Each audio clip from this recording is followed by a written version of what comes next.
এবারে অপু বিশ্বাস শাকিব খানের সমস্ত পর্দা ফাঁস করলো। বর্তমানে অপু বিশ্বাস জানিয়েছেন শাকিব খানের জন্য অপু বিশ্বাস বিয়ে করতে পারছেন না। একটা শোতে শাকিব খানকে নিয়ে কথা বলেছে অপু বিশ্বাস।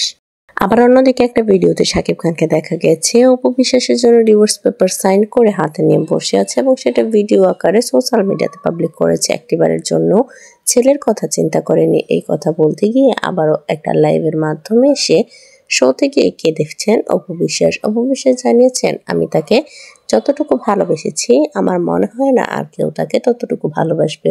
অপু বিশ্বাস জানিয়েছেন, শাকিব খান আমাকে ডিভোর্স দিয়েছে শুধুমাত্র তার ছেলের জন্য। আমি কেন এত তাড়াতাড়ি সন্তান নিলাম সেই কারণেই শাকিব খান আমাকে ছেড়ে দিয়েছেন। শাকিব খান এবং তার মায়ের ধারণা ছিল আমাদের এখন সন্তান হবে না, আমরা এখন সোশ্যাল মিডিয়াতে শুধু কাজ করব, সন্তান যখন হবে তখন থেকে নাকি আমাদের কাজ কমে যাবে। এই কারণে তারা সবাই চেয়েছিল আমি যেন এখন সন্তান না নেই, কিন্তু আমার এখন সন্তান না হলে আর কখনোই সন্তান হতো না।